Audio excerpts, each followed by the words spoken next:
It is now 3 p.m. by my watch, and today is August 20th, 2025, at 3 p.m., and we are in the Tom Baker Meeting Room to conduct the Bismarck Historic Preservation Commission meeting. So, Annie, will you call the roll, please? Commissioner Zenker, Here. Commissioner Hull, Here. Commissioner Persley, Here. Commissioner Sackerson, Here. Vice Chair Nodland. Here. Okay, so we have a few absent people, but that's fine. We have a new item, a new addition to the commission's agenda, and Lauren's going to come up and summarize that for us. Thank you, Vice Chair Nodland. Commissioners, as you can see on your agenda, we do have the addition of the public comment policy. This is an addition on all boards and commissions that the City of Bismarck has under their jurisdiction.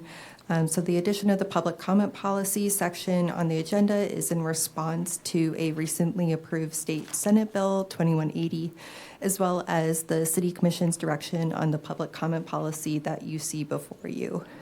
This will be attached to each agenda, and it's the first non-procedural agenda item. For all regular meetings, members from the public will have the opportunity to provide comments on all regular agenda items, as well as comment on the prior agendas items as well. Do you have any questions? Thank you. Can you pass it back? I'll pass it around this way. Let's see. Thank you, Lauren.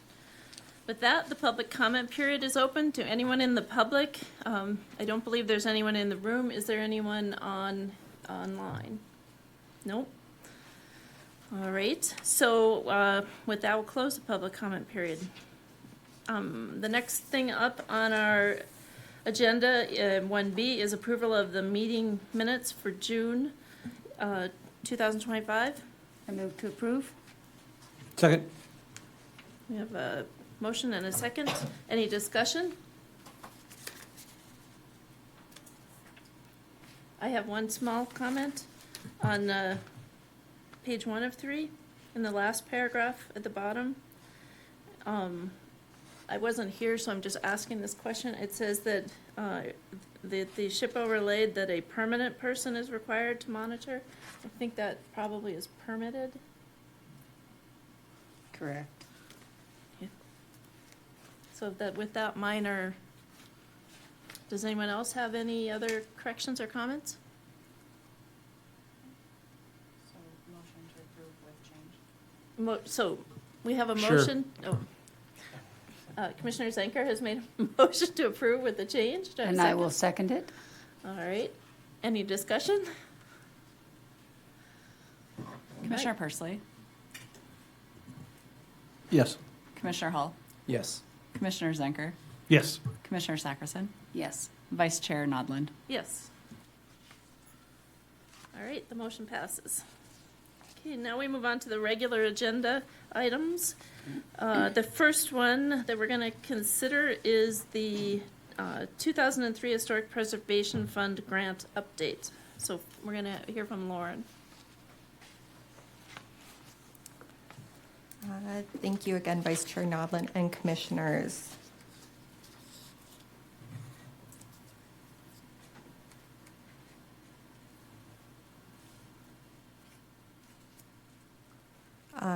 This item on that you can see up on the screen here is related to the 2023 Historic Preservation Grant, specifically the banners within the historic districts that are proposed to be put up.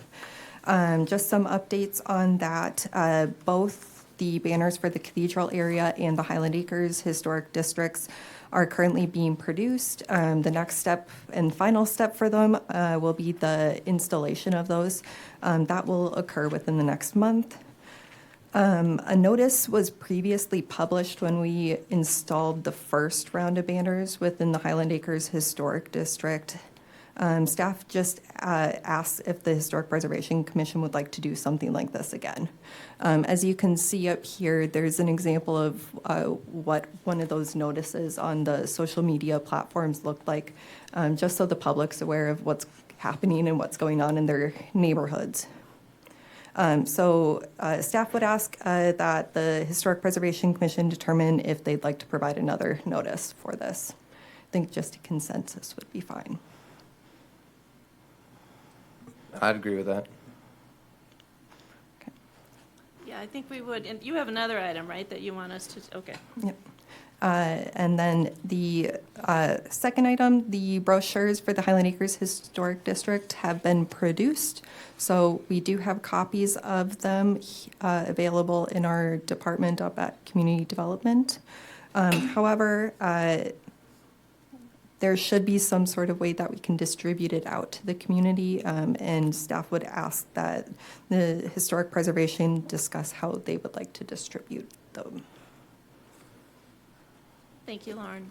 Okay, so there's two things for us to consider. One is the notice to, via the city website, social media, and if any other method. And then the second one is how to distribute the brochures. On the first, Vice Chair. Nolan, if it's all right to do a sort of an, we all agree that it's fine for the city to put that notification out on those platforms. If we can take care of that one by a nod and a shake here. Yeah. Well, and I think we did. Yeah, So but we didn't all, I don't think we recorded it, or did we record? Lauren No. did. I think just a I don't think we need a formal motion, Chair, or Okay. Commissioner Sackerson, for this one. I think just consensus. Got it. Okay, got that one. But my question, I guess, is, I have a question on that one for you, Lauren. Do you do any kind of a notice to the residents of Highland Acres specifically, or is this just on the digital platforms? Vice Chair Nodland, Commissioners, we didn't previously put out a notice specifically to each individual property owner. It was just through these channels that we did. Okay. I just was curious, because then we could include a map if we were sending a paper notice. But Commissioner Persley? Chair Nodland, North Dakota Tourism has a brochure distribution program that people can enter in, kind of a partnership with them, that they're placed in rest areas and other people who sign up to it, you know, whether it's hotels or whatever, they get in here, and they can use it by placing them in the brochure racks with other things. That might be one thing to consider as far as how we can get it distributed. I don't know the cost of that for cost share or anything like that, but it is an option. So should we make a list? Can you start a list for us? So I think we have see if North Dakota Tourism has a way to incorporate it in any of their packets that go out, specifically, I guess, related to Bismarck. I have a few, the Chamber of Commerce Visitor Center, the library, the hotels have racks, so maybe the downtown hotels that have card racks for tourist destinations. And the Heritage Center as well. The Heritage Center does. I don't know if they will take them or not, but the Riverboat Center has some brochures there. I don't know if they have our other walking tour maps.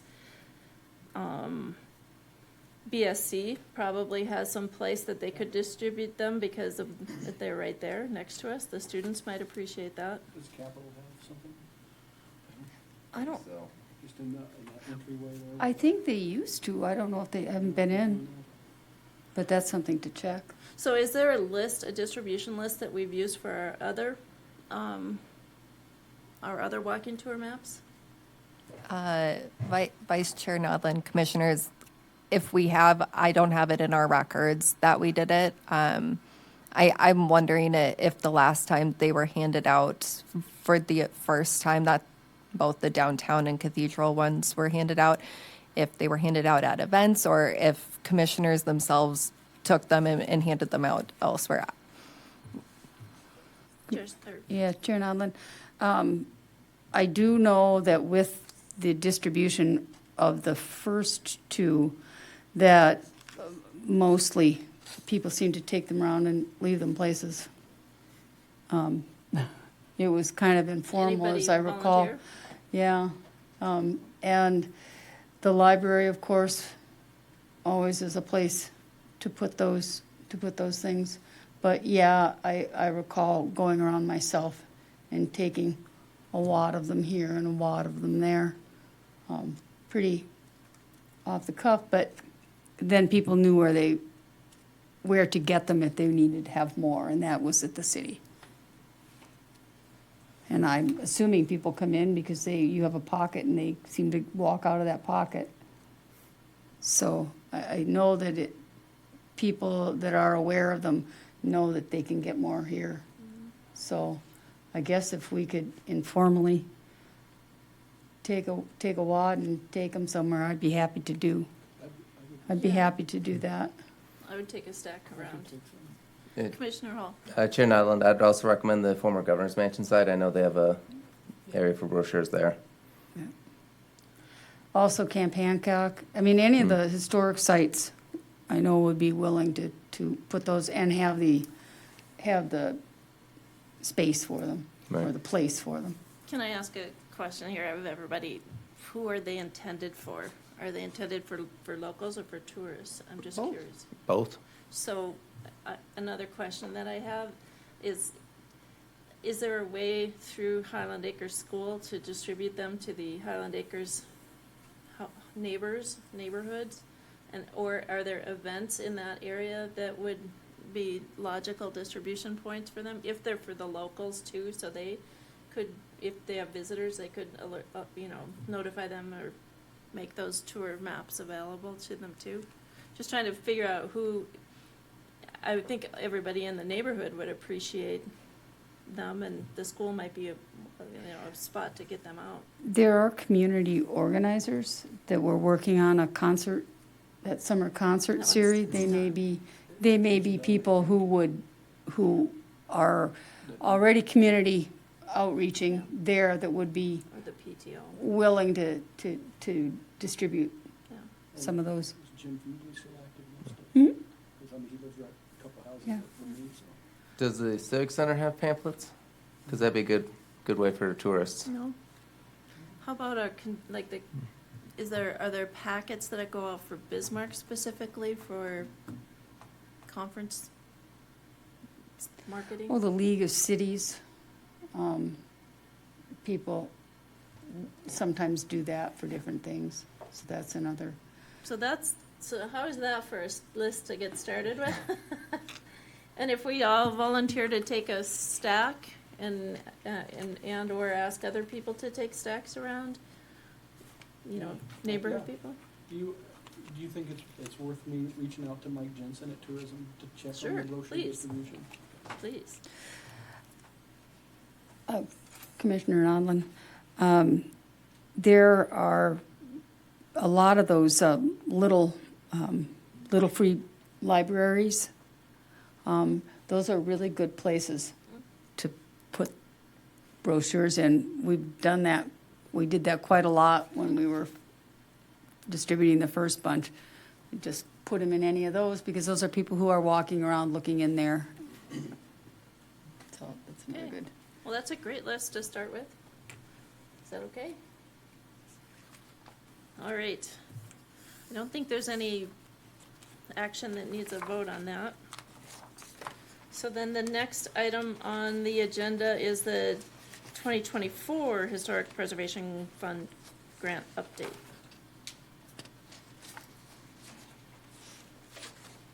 Lauren. Vice Chair Nodland and Commissioners, our consultant, South Fork Historical Research, has completed and submitted the North Dakota Cultural Resource Survey site forms for the first 20 properties within the survey area. The site forms have been provided to the Historic Preservation for content and quality control. These were sent earlier before the meeting, since there was such a lot to review for those. Once the consultant has received comments and/or corrections from this commission, they will be sent to the State Historic Preservation Office for review. In order to stay within the set timeline for the agreed upon timeline that between the consultant and the city. Staff will need any comments from this commission that the commission may have no later than tomorrow, 5 p.m. if possible.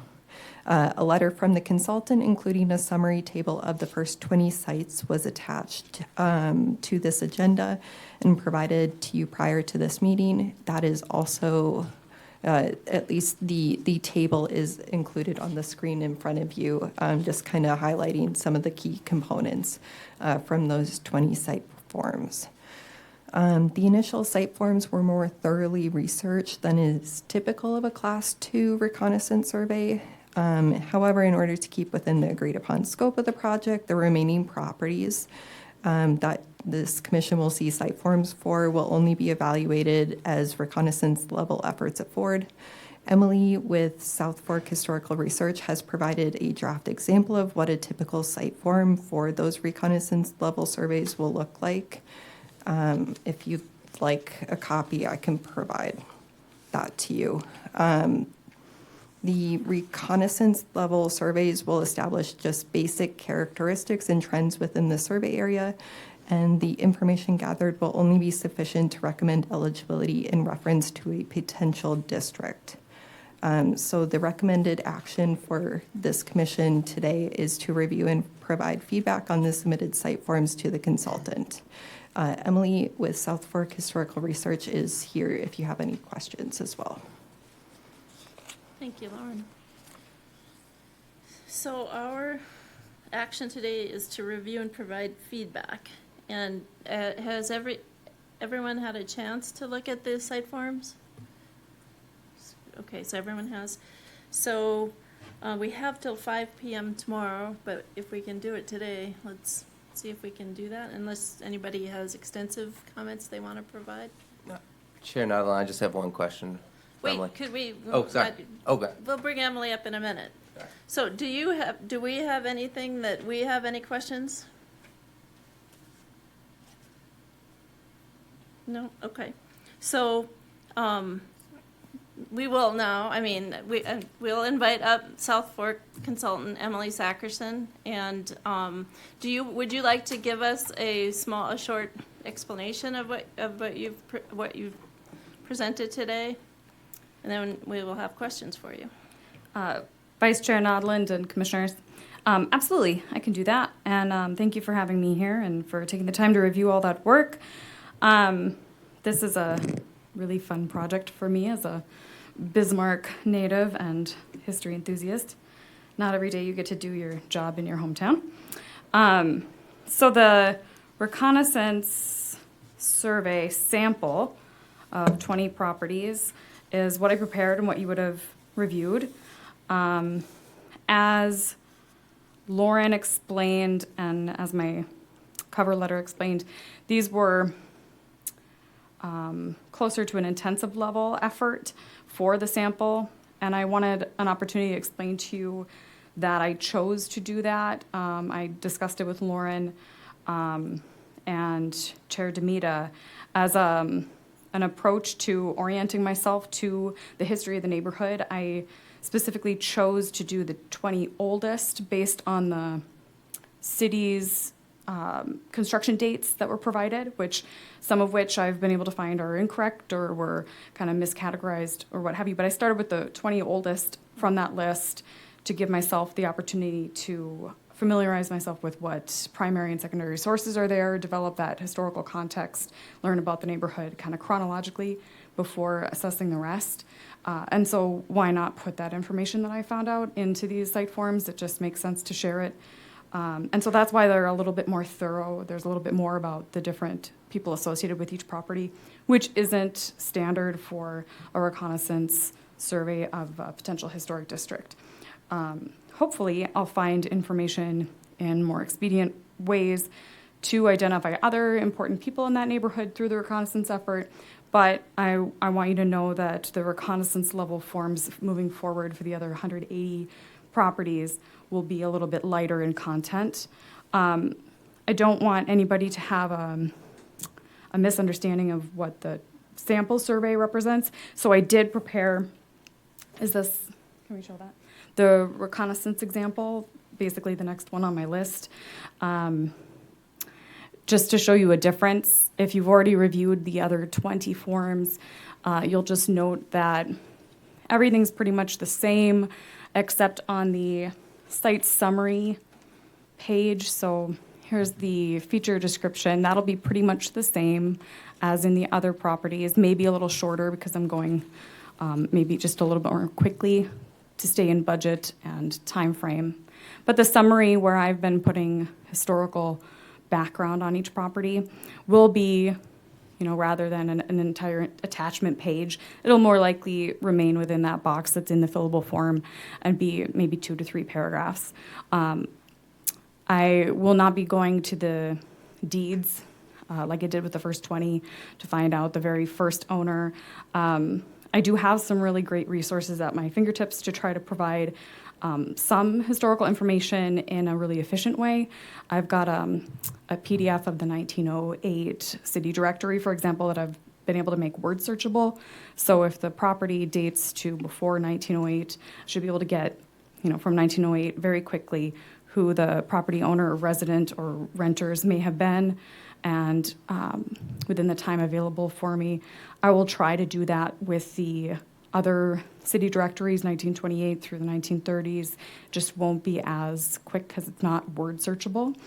And, I might be able to follow up a few things with newspaper articles, but it certainly won't be to the level of description I was able to provide for these 20. It will be sufficient, however, to make the required recommendation for whether or not these properties have integrity and would convey their historic character, look enough like they did in the historic period, to recommend whether they be contributing or non-contributing to a potential district. And so that'll follow the basic scope from what we originally, I just went a little beyond that for the first 20.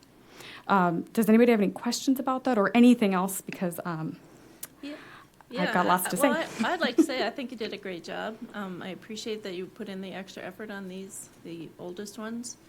That was really interesting. You answered my question. I wanted to know how many additional ones you had left to go, which was, you said 180 more to go.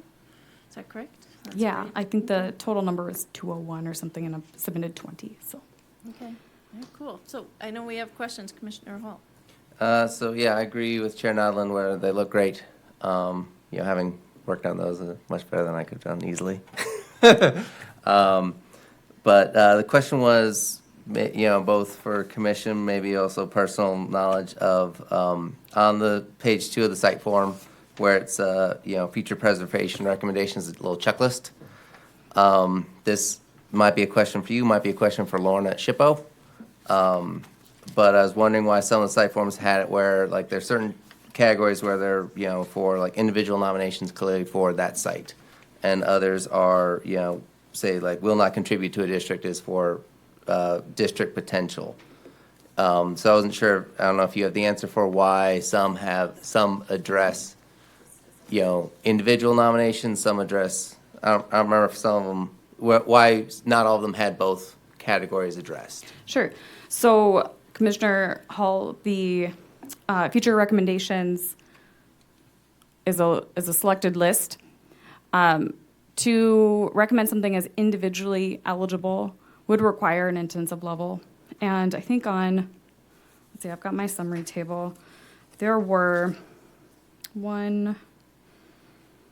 maybe just one property in this 20 that, because I did a little extra research, like I had explained, I did feel like there was enough to say that this should be noticed by SHPO as a potentially individually eligible property. And that's the Dr. Porter House at 824 North 4th Street. So that's why that one's checked, is because the research was there. I thought SHPO should know that I thought the research was there for it to be individually eligible beyond just the parameters of this project. And with regards to any other sites where it's contributing and marked as like intensive or reconnaissance, on some of these I marked the first page intensive.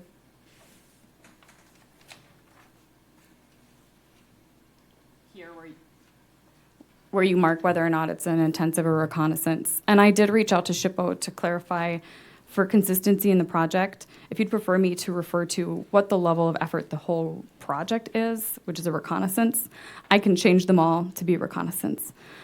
It's just supposed to indicate to SHPO whether or not basically the research has been exhausted. Right. Yeah.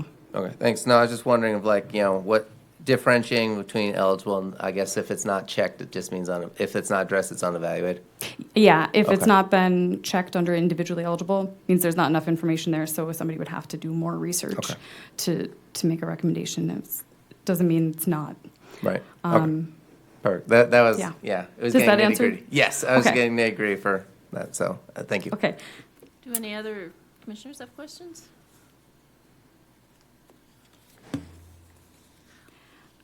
May I offer one more comment? Yes, please. I would like it noted that this is a preliminary evaluation for these 20 on the table. My summary is a preliminary evaluation. It's very possible, this is just 20 out of the whole neighborhood. And the proposed boundaries are somewhat arbitrary, and so my management recommendations for where a potential district might change the more I learn from the rest of the survey. And so at that point, at the end of everything, I might reassess or revisit some of these, and maybe it's beyond what I think is an actual period of significance. Maybe it's something that was built outside. For example, St. George's is a mid-century building. Maybe in the end, there will be parameters for a recommended eligible district that has a cutoff date before the mid-century, in which case I'd revisit this and I would maybe revise and say it's non-contributing because of that. So I just wanted to throw that out there, that the parameters may change and I'll be assessing as I go. Are you limiting yourself to one time period for this district?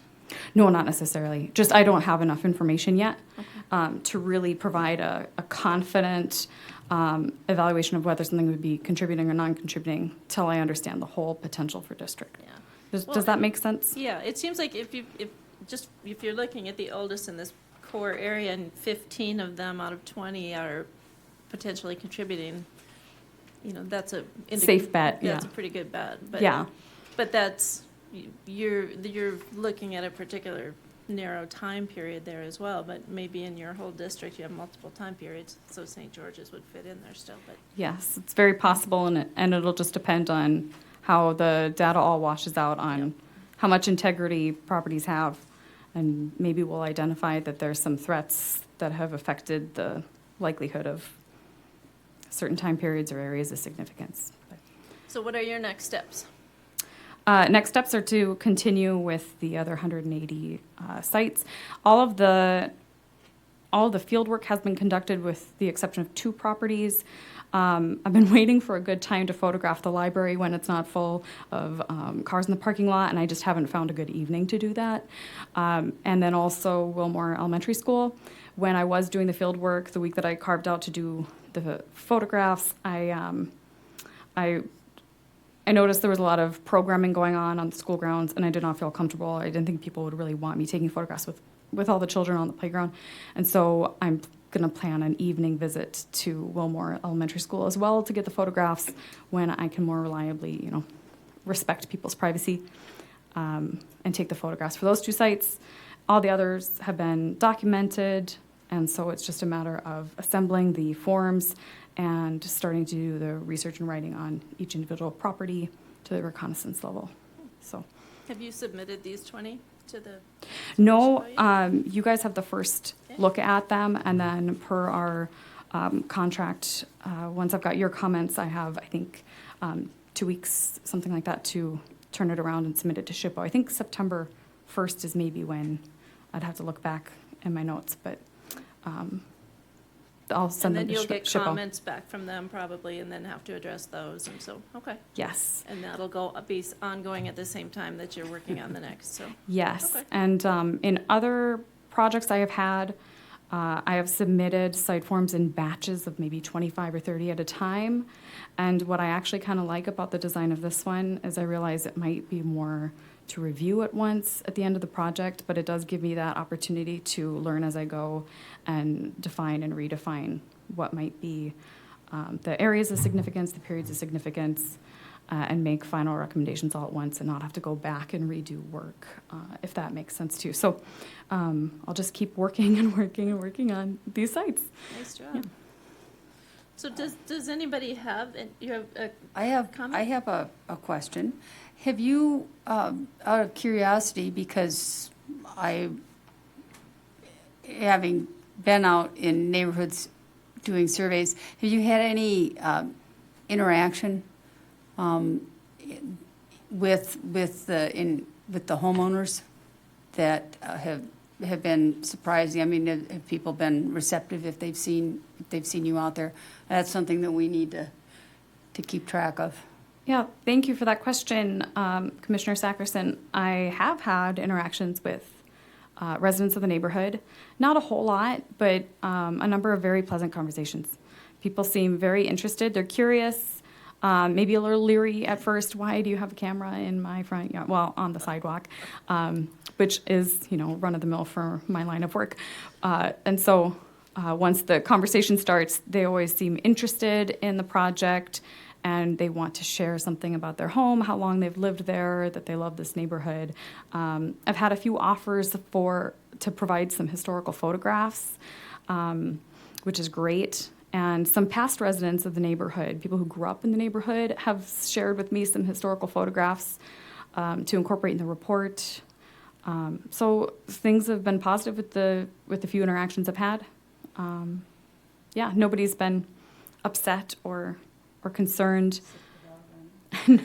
Well, maybe just one.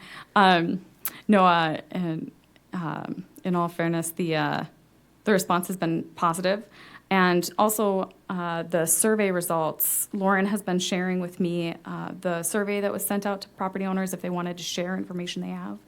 I have received some of those. Not much for this sample survey, but for houses that I have not written up yet. And I'm saving those to my site files, and I will be attaching them to the site form to be submitted to SHPO, so their words will actually be there. And then also I'll incorporate any of the information if it's pertinent or relevant to what I need to write about. And so that's nice, yeah. Chair Nodlin and Emily, you guys probably all know this, but I don't. If you could just let me know, when you have the non-contributing, what would cause a property in there to be non-contributing, and how does getting that label affect the whole area? Does it have any kind of impact on whether or not you make it a historical district or not? Or I'm happy to answer that question for you, Commissioner Persley. I'll be referring to National Register Bulletin 46, which gives additional guidance for evaluating properties that are historic residential suburbs. There's some additional guidance for assessing integrity in terms of a larger whole when you've got multiple properties, multiple sites that contribute to a whole, like a district. And it gives some really helpful guidance for how to assess the integrity of a property. There are 7 aspects of integrity that the National Park Service through the National Register program looks for to be retained by the property in order for it to be eligible, in addition to having significance. And so it's things like materials. Does it still have the original materials? Does it convey its original design? Is the setting much the same? And so each individual property will be looked at for its retention of those qualities. Things like major additions that are visible from the right-of-way, things like replacement of historic siding with something that's not sympathetic, something like replacement of all the windows or an enlargement of windows. Things like that have an effect when you look at them cumulatively on those qualities. And so some of those things will maybe make a property not eligible, non-contributing to the district. Also, if it turns out that the data supports a certain time frame for the properties, thematically, if a property falls outside of that period of significance, then maybe it would be non-contributing. And what a non-contributing status just means is you're still within a historic district, but you do not have the benefits for, like, potential for grants for restoration, things like that. Properties can lose that status as a contributing property and become non-contributing if it's ever resurveyed in the future. So it's all about this point in time. And then overall, for the sake of the project, if it turns out that not enough of the properties have integrity to be contributing, then you wouldn't be able to argue for a district. You need to have a majority properties contributing within a district for it to be listed in the National Register.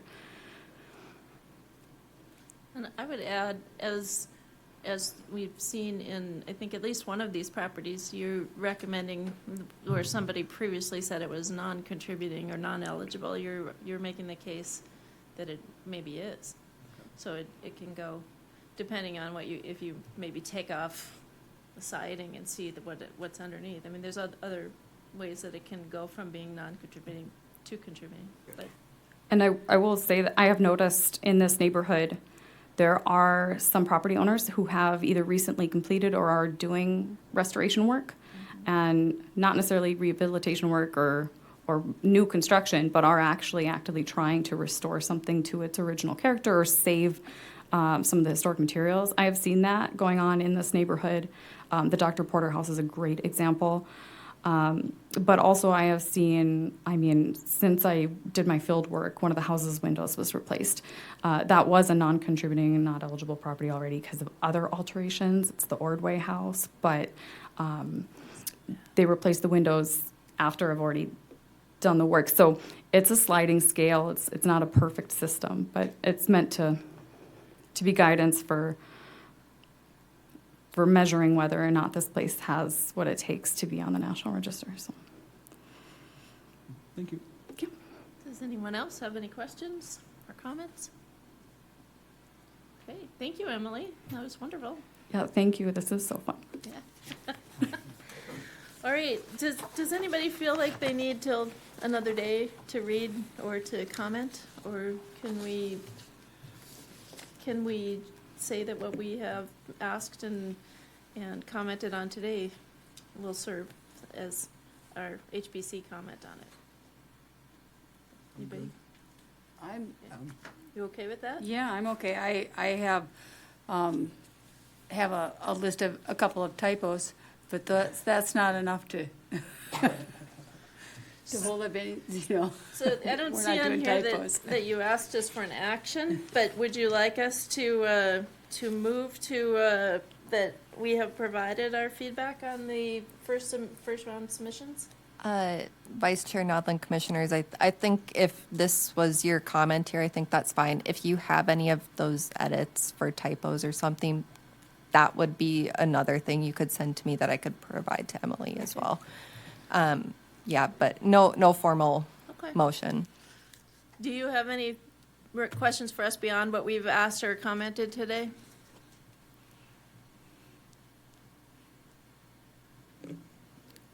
Vice Chair Nodland and Commissioners, I do not have any questions for you at this time. I was just really hoping to get some feedback, and if there are typos and things like that, I believe it, and I will address them promptly if they're provided to Lauren and she can get them to me. I'll make sure that I revise those things before I submit to SHPO. Okay. Thank you. All right. Are you guys comfortable that you have what you need? Okay. All right. We will move on to our next agenda item, which is the 250th anniversary of the founding of the USA. And, okay, who can say it? It's like a semi-centennial. We had to learn how to say the other one. What's this one? No? Vice Chair Nodland, Commissioners, I believe it's semi-quincentennial. There you I go. could be wrong on that. It took me a while, but. Semi-quincentennial. That sounds right. So this will be coming up within our community as a point of discussion, but I figured the Historic Preservation Commission should get on top of this discussion and what their role would be for this celebration next year. So the United States will be celebrating the 250th anniversary of its founding in 2026. Several groups around the community are already beginning to plan for this event. Although those efforts and celebrations may not be specific to Bismarck history, there is still an opportunity to engage with members of the community and implement some of our goals for this commission, specifically to foster civic pride in the accomplishments of the past. There could be some tie-ins locally if necessary. Staff have reached out to others, including the City Administration Department and the Bismarck Historical Society so far, to see if there's any opportunity to partner with and/or support current efforts. Some other partnership opportunities may include working with organizations like the Downtowners, Dakota West Arts Council, Northern Plains Heritage Foundation, among just a few. Information related to the America 250 tour, I believe it's one of two, I could be wrong on that, but that information on the America 250 tour, as well as some other potential grant opportunities, are provided in the agenda packet. I'll just give a quick overview because there was a lot of information included in this agenda item for these items here. So the America 250 tour, the current entity who's reached out to staff with the city, they, I believe, are a private group that's still implementing initiatives of the federal group. So there's a bit of a partnership, but it's slightly separate, if that makes sense. So the goal of them is to have feature special events like a traveling exhibit, presentations, patriotic festivals, or events. The group anticipates bringing that event to Bismarck around September 9th to September 13th. However, those dates are just preliminary at this point. They haven't set those yet. What they would be looking for from the local group or organization who would be partnering with them potentially would be a collaboration, and that could include curating local history exhibits, promoting events, and partnering on educational field trips with local school districts. Nothing's been decided yet on the partnership that I'm aware of. I think it's still in discussion at this point. The two grant opportunities that are provided for in your packet with just some information that was pulled out of the RFP and notice for funding for both of them. The first one is the North Dakota 250 Community Initiatives Grant. That one is state funded. It provides up to $10,000 per application. And it has a 20% match, but that could be cash or in-kind, so in-kind donated labor, in-kind donated equipment, what we typically do for Historic Preservation Fund grants through this commission. That one is currently open. It opened August 1st, I believe. Applications, however, won't be reviewed for the first round of submissions until October 1st. And then they're reviewed on a quarterly basis afterwards until funds are expended. The second opportunity for that, another grant, is the Celebrate America grant. That one's up to $25,000 per application. It's federally funded through the National Endowment for Humanities. That one is a 1-to-1 match, and it's a cash match only. It's currently open. It's been open since, I believe, April or May of this year. And the application is reviewed on a rolling basis, so submit as soon as you can, and hopefully you get some funding for that. There are some similar grant activities that would be eligible for these funds, and these would be eligible between both of them. So the first one would be speakers, screenings, or discussion series, community events and family programs, exhibits, both permanent and temporary, digital projects, educational materials, and research leading to documentary films, exhibits, books, etc. There are a couple specific ones for each grant that are just specific to those grants that they've laid out. So the separate eligible activities that were called for under both of them, the North Dakota 250 Community Initiatives one does allow for public art as part of that like interpretation component for temporary or permanent exhibits. They also have a $1,000 max for a trip to the North Dakota State Heritage Museum and State Museum to visit the ND 250 exhibit. Not sure how relevant that would be within our community, but it could be something depending on what we would choose to do. The Celebrate America one does provide or allow for meetings, conferences, and symposia for those eligible activities, and as well as professional development and training. One thing I would like to note, I did talk to Tori Jackson with the Bismarck Historical Society today. They had their board meeting last night. It does sound like they're very eager to partner with the Historic Preservation Commission for these, either to apply for the grants, but just in general to plan something to celebrate this occasion. So there are a couple recommended actions that are provided for in the packet. So the first one would be to determine what level of involvement the Historic Preservation Commission would like to have for these efforts. The second one would be if the Historic Preservation Commission would like to get involved, that staff would like to identify activities or ways to engage community members in the celebration. And additionally, the third item would be to determine what grant or grants should be applied for to support the celebratory activities. Do you have any questions? I have a question for you. For the criteria for the grants, especially the exhibits and the speakers and things like that, are there more guidelines provided on that so that are these things that would pertain to the U.S.'s 250th anniversary versus our local? I mean, is that laid out in those guidelines? Typically, for at least, I know for the National Endowment for the Humanities, they're a little bit more broad, mainly because it's a federal grant. You could make it pertain to how you want it to go for.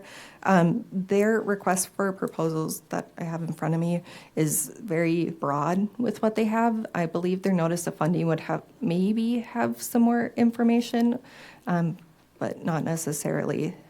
Their notice of funding typically has more information on how to apply for that one.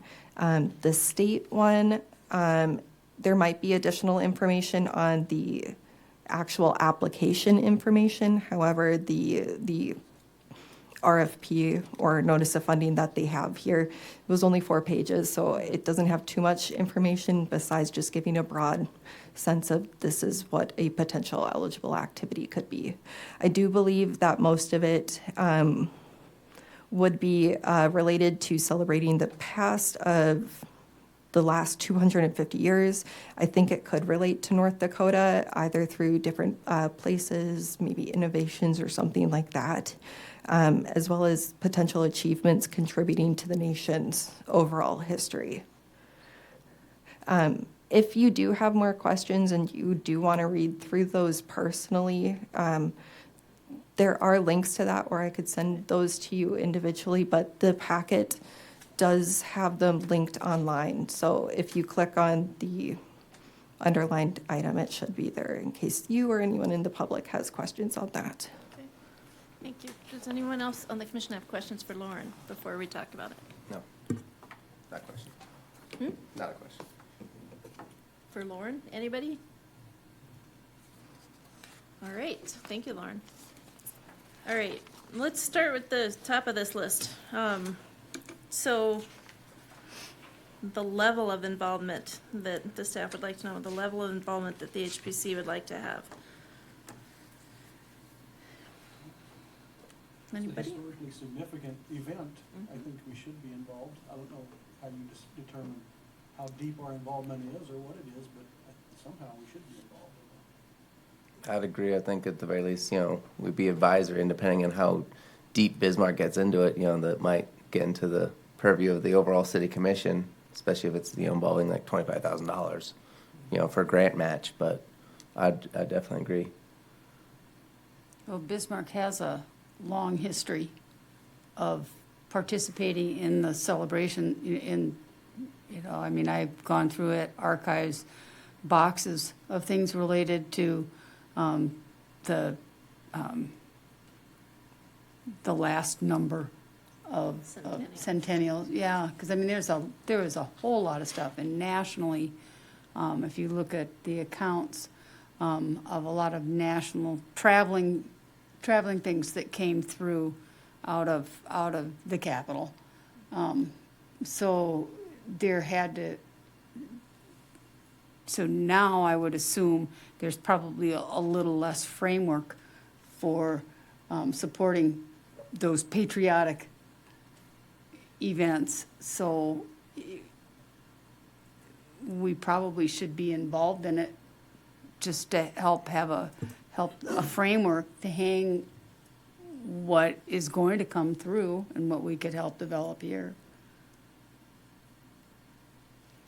Yeah, but Chair Nodelin, Commission. So Lauren, have you had any conversations with admin about what's that team thinking that we would do next year? Or, it's because really should be, I could see a support scenario from this committee, but as to lead it, I don't know if that's the right. I think it would come more from admin, to be honest with you. Commissioner Zanker, Vice Chair, Commissioners. So I did reach out to Jason on that. And I do think that if anyone would lead the efforts from the city, it would be admin. But I think based on his email that it would go a long way if the HPC were in those efforts, like not passively, but actively supporting this effort. Either through just discussions or coming up with ideas or even with the help with the grants for that. But you are correct, Commissioner Zanker. I think that effort for the city should be led through admin. So. okay, so what I think I hear, and what I remember too from like the centennial celebration, because I'm that old, is that the mayor led a lot of that, that a lot of it came out of the city administration, and people got very involved in that event. Now, 250, that's maybe not as big as a round number, but it's what we're going to see, right? So I think from what I hear from you is that, let's see if I can at least summarize this, is that we feel like we want to be involved. We're working on determining the level. We would certainly support and assist the city administration with every possible way, and then we'll get into discussing possible ways. So as far as our level of involvement, I would say we feel like actively involved. Is that, if not taking leadership maybe of the community, but partnering with all the other organizations who will be working on this? Does that sound, I don't know, that's not a full sentence or anything, but. Yeah, Commissioner Nodland, because one would imagine that there is going to be a central organizing body. That's not us. But that I would imagine that there would, out of it, admin or some other committee within the city, that there would be some sort of organization that's going to step up to charge. Can we assist? I think that's what we're saying. Yeah, we can assist. And if the city asks us, well, we have this planned, we're looking at this. If the HPC applied for this grant, this month that could be used to fulfill this thing that we are planning. That's what I would assume our involvement might partly consist of, is being the one that's asked to apply for the grant to pay for some of it.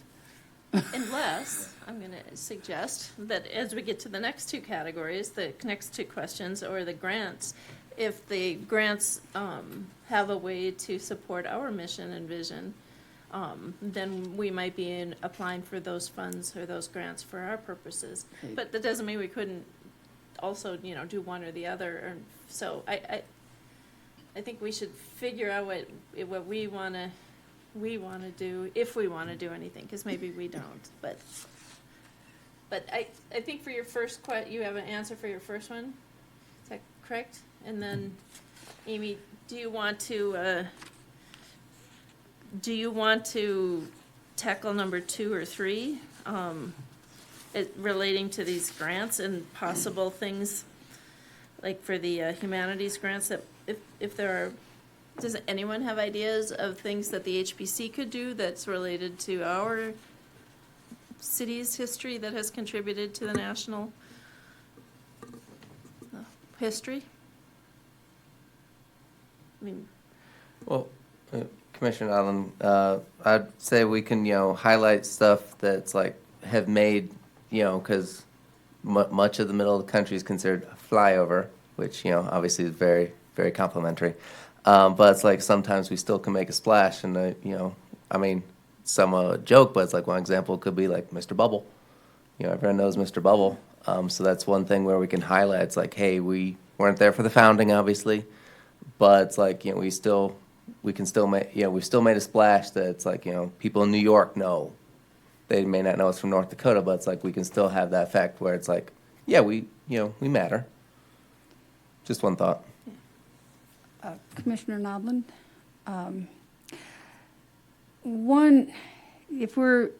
because our mission is here in our community, so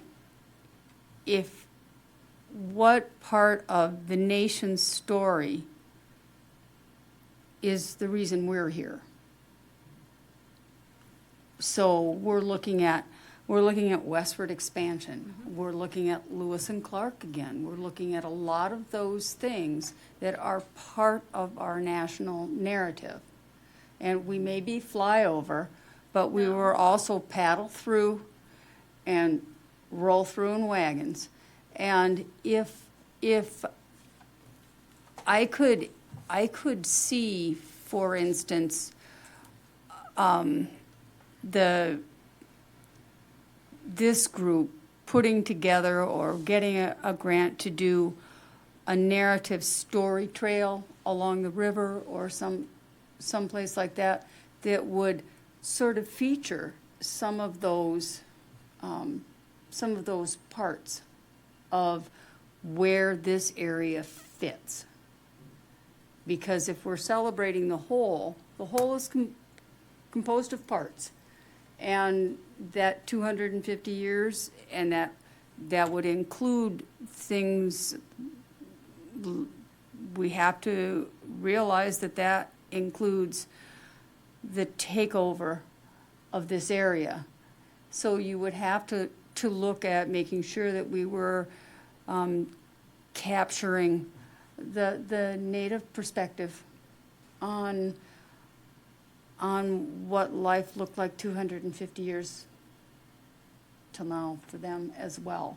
I mean, there are a lot of themes that could be pulled out, and that it would be this group's specific understanding that could put that in a context for use during this, and perhaps have something that you would, like if we did a story trail or created some kind of a narrative that would tell that, that's something that is still here after the 250th year is gone. Can we get something that fits our purpose with this purpose that lasts? Yeah, Chair Allen, I don't know if I'm getting ahead, but it's like that makes me think of like partnership potentials where it's like, it'd be good to be like partner with, Mandan or Lincoln, they're a little new, but it's like, partner with the metro organization, But you mentioning the tribes, like partner with UTTC, partner with MHA Nation. Yeah, I think there's a lot, or for, the national grant, it's like probably a good partnership would be, State Historical Society. I don't know, I just feel that'd be natural where they're gonna have an event if it's at be at the Heritage Center here in Bismarck, so. I'd like to piggyback on the back of what you said, Amy. Bismarck also has a important history as a steamboating landing for many years, as the place where we were the Amazon of the development of the northern portion of the country. This is where the trains came and the steamboats came and the freight came, and then it went off to develop the West. And this is where it was stopped here for many years. Bismarck was a hub of transportation development with the Good Roads program and the development of the transcontinental highway system. I mean, Bismarck has a history that's national, and can play a role in that. And so, like, one of these things on the Celebrate America Grant program is research leading to films, exhibits, books, or other products for the general public. So, I mean, maybe one of our projects is researching and figuring out what is Bismarck's role in the national history, so nobody ever thinks of it as flyover country again, if that's the kind of thing that they think about. It has those roles in its history. We just don't talk about them or know about them much. So, I mean, that Celebrate America grant seems like it has potential for us as Bismarck's HBC. I don't know what to think about the ND 250 community one. Might be similar, but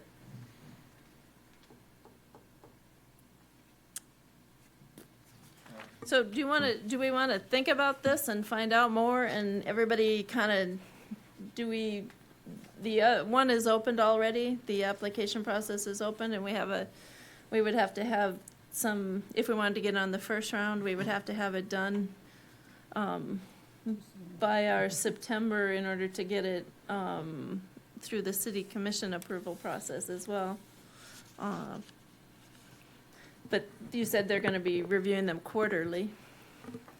Vice Chair Nodlin, Commissioners, so that's correct. The ND 250, they'll start reviewing in October for that one for the first round of applications.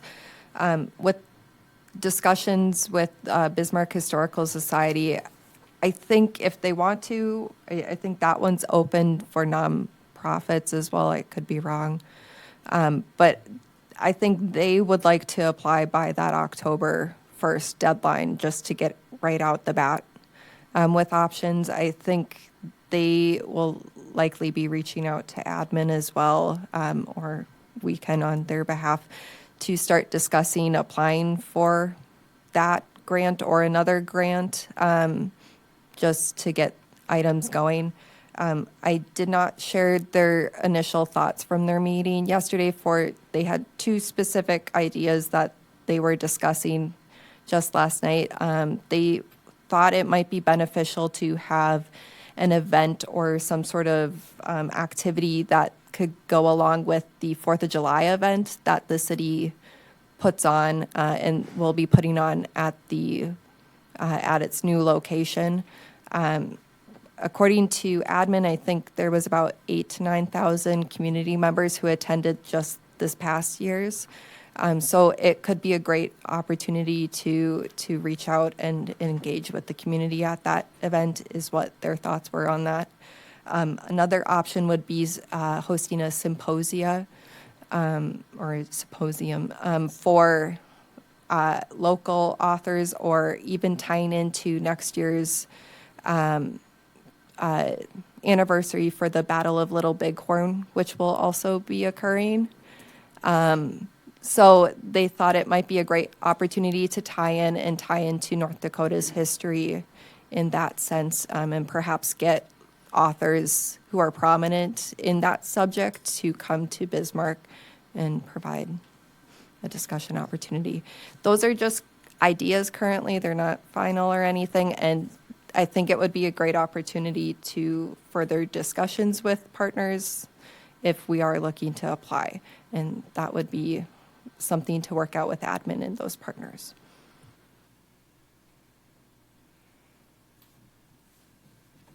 Well, Commissioner Pursley. I know that the first grant, the 15,000 or the 10,000 it talks about is due October 1st, the first applications. It doesn't say anything about the deadline for the Celebrate America and the bigger matching 25,000. Do we need to decide if we're going to do one or the other? And if we decide to do the October 1st, do we have to have all of our plans laid out to justify the 10,000, what we're going to do with it, or just have the application in with just some basic facts? This is what our plans are for this $10,000, and then we get more into details about what we're going to do with it afterwards? I don't know what the criteria are. So I guess what I'm hearing is we have potential projects that we might be interested in. We have potential projects that Bismarck Historical Society is interested in. We have potential projects that might come through admin. I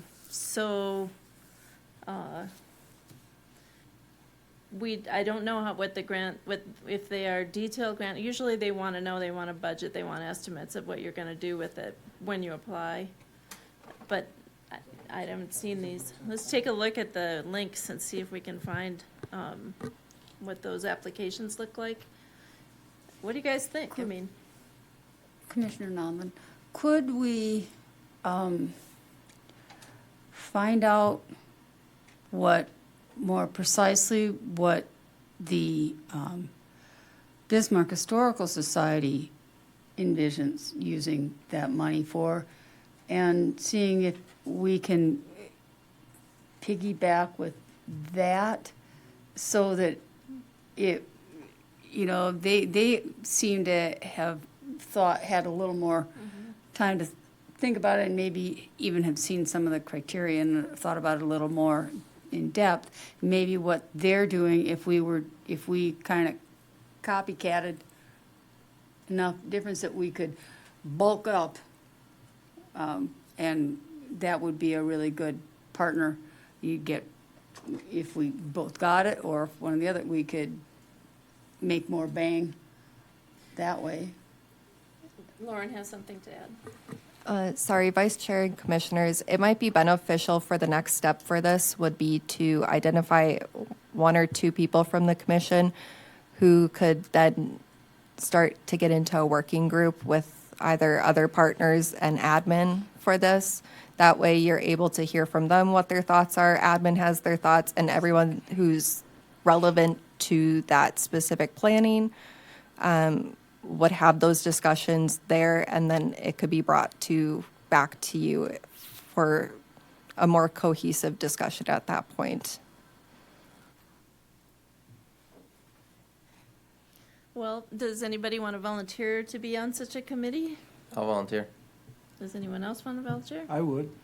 Okay, we We'll have team up again. two. Okay, I want to add in here that I want to go back to the HPC's mission and vision, is I feel like I don't know where we are on our strategic plan, but we kind of came out of the box with a lot of ideas of projects and things that we wanted to do, and we got a bunch of stuff done, and I want to make sure that the HPC has a vision of what it wants to accomplish, and so that we aren't always tagging on to what other people want to do. I know that we want to partner and collaborate, but I hope that the HBC can also take a lead on representing the city's historic preservation.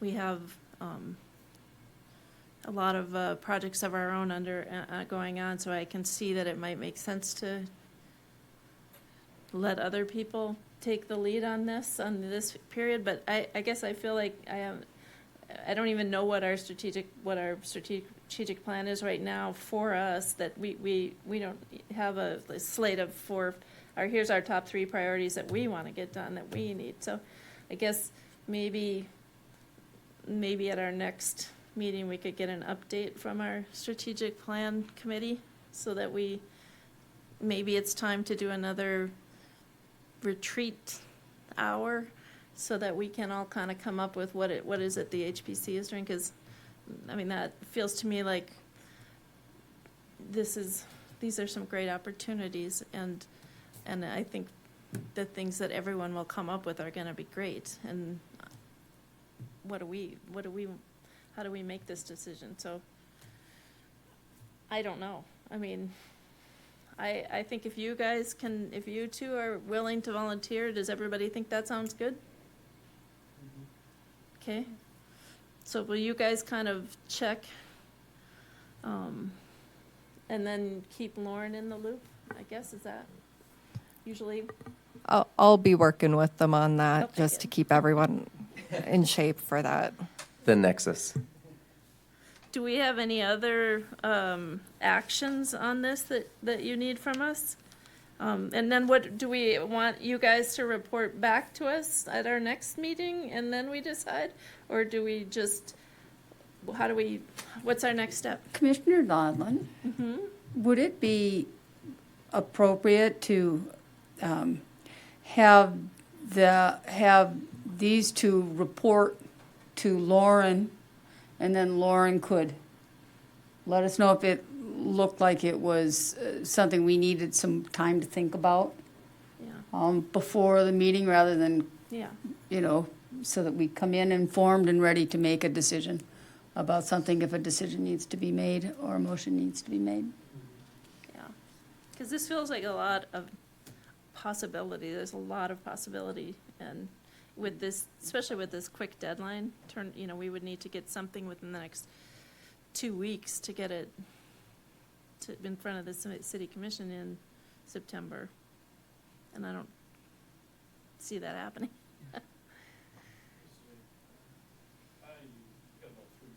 Yeah, okay. When's how about the second one? The second meeting of September? Yeah. Or you have about a month? Okay, so a month would give us, and if we're going to try to either put in our own or a collaborative application with a partnership or on our own behalf, we would need to try to have that by the next HPC meeting in order to get it to the city for the second, in order to get it to the SHPO by that Yeah. October 1st deadline. And you would have to, because we meet the third Wednesday, it's actually, that agenda item is due then to Okay. make it to the fourth. Does that make sense? Yes, Like, in a few minutes, yes, Whitney's gonna be sending an email with the agenda for Tuesday's meeting. okay, So, I mean, it would be like hot off the presses to make the fourth meeting, or the second meeting in September. okay. So that's the pressure you guys have. If you can, I mean, there is the next quarter, but if the Bismarck Historical Society is trying to make that deadline, then at least by the next HPC meeting, we should have something so that we can either agree to do our own or collaborate. Shiny money. Yeah. Okay, I feel like that's sort of a plan, just sort of. All right, then. Anybody else have any comments or questions on this agenda item? Okay. So we'll go on to our last regular agenda item, which is other business, the 2025 Historic Preservation Fund grant update. Couple things for other business. I have 3 small things. The first one will be that 2025 Historic Preservation Fund grant update. We were awarded 2 of the 3 projects, or funding for 2 of the 3 projects we applied for grant funding for. Those ones are the Downtown Historic District survey. We got funds to conduct that project. And we also got some funds as well as providing the match through it for the historic preservation plan. So that subcommittee's been holding off to really finalize things until we heard back from the state on this. So once we receive, I guess, once we actually sign the contract, we can actually get started on working on these projects. We'll have a bit of a tight turnaround to get started working and sending out the RFP for the downtown district, just based on what our timelines were for what we included in that application, what is approved with the contract. The contract is, as we currently speak, being sent for the next city commission for their approval, and it's going through the contract review process through various departments. So hopefully soon, and by the next meeting, we'll see that as a regular item on our agendas to start discussing and getting ready for. The second item of other business is just noticed that the Patrick E. Byrne House was officially accepted by the National Register of Historic Places on August 4th. So staff will be working to get that updated within our publicly available National Register map that we have online. The third item, just a little snippet of news, but I thought it would pertain to you. Commissioner personally brought it to my attention, but the Fargo-Moorhead Heritage Society has disbanded due to a lack of interest and fewer volunteers. All their records that they would have are with the NDSU archives, but since it's a similar organization who has the goal of historic preservation and providing history engagement to a community, I think it's relevant to bring to your attention. That's it for me. Thank you. Thank you. Is there any other business? Commissioner, or Chair Nodland, sorry. Lauren, will there be a notification on the social media about the new National Register site? Great question, Commissioner Hall, Chair, or Vice Chair Commissioners. I hadn't planned on it, but I can definitely work with Kaylin to get that out if that's something the commission would like. As long as it doesn't overburden him. I don't remember if he got extra staff. I remember he was buried. I believe there's one additional staff person Okay. now who's helping So out he with some of can those. take everything now. All right, thanks. Please do. Congratulations, by the way. Any other business?